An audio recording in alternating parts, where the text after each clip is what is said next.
এদিকে বাসা বাড়ি থেকে শুরু করে ফিলিং স্টেশন সবখানেই গ্যাসের সংকটে নাকাল রাজধানীবাসী। ঘন্টার পর ঘন্টা লাইনে অপেক্ষা করেও কাঙ্ক্ষিত গ্যাস পাচ্ছেন না চালকরা। এমন পরিস্থিতিতে আয় ব্যাহত হওয়ায় ক্ষোভ প্রকাশ করেন তারা। এলএনজি টার্মিনালের কারিগরি ত্রুটি আগামী সপ্তাহের মধ্যে সমাধান হবে বলে জানিয়েছে সরকার। সিএনজি স্টেশন সংশ্লিষ্টরা বলছেন, সারাদিনেও প্রেশার না ওঠায় লাইনে গ্যাস থাকছে না, আর্থিক ক্ষতির মুখে পড়ছে। দ্রুতই গ্যাস সমস্যার সমাধান চান ব্যবহারকারীরা।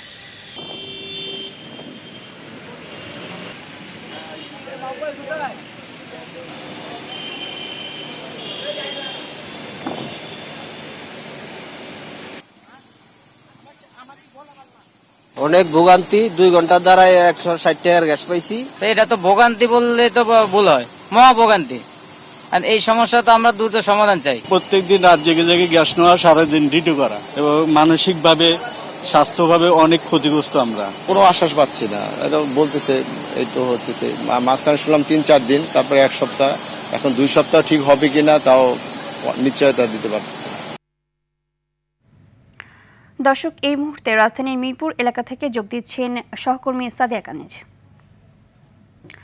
সাদিয়া, মিরপুর এলাকায় বাসা বাড়ি সহ সিএনজি স্টেশনগুলোতে পরিস্থিতি কেমন দেখছেন এবং কি বলছেন ভুক্তভোগীরা, জানাবেন।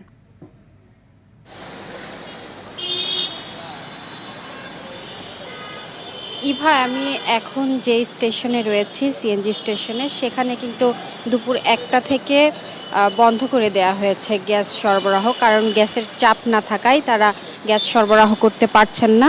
এদিকে আপনি দেখতে পাচ্ছেন যে গাড়ির লাইন কিন্তু এখনও রয়েছে, তারা অপেক্ষা করছে যে কখন আবার গ্যাসের সেই চাপ আসবে, ততক্ষণে তারা গ্যাস নেবেন। সেই কারণেই কিন্তু এই অপেক্ষা, দীর্ঘ লাইনের অপেক্ষা।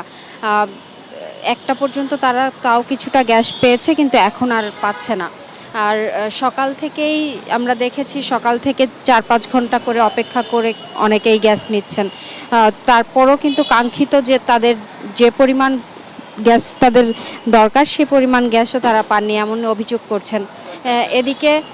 এদিকে কিন্তু আপনি জানেন যে এলএনজি টার্মিনালের যান্ত্রিক ত্রুটির কারণে আসলে এই সমস্যার সম্মুখীন হতে হয়েছে পুরো দেশকেই।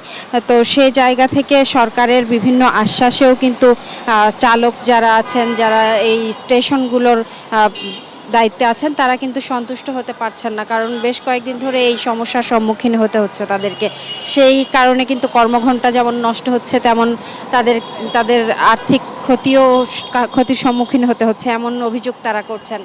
তো তারা দ্রুত এই সমস্যাগুলোর সমাধান চান, আমাদের কাছে এমনটি জানাচ্ছেন। আর বাসা বাড়ির কথা যদি বলতে যাই, সেখানেও কিন্তু একই অবস্থা।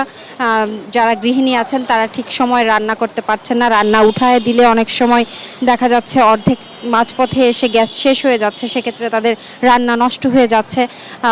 ঠিক সময় মতো পরিবারের মানুষজনদেরকে খাবার সরবরাহ করতে পারছেন না।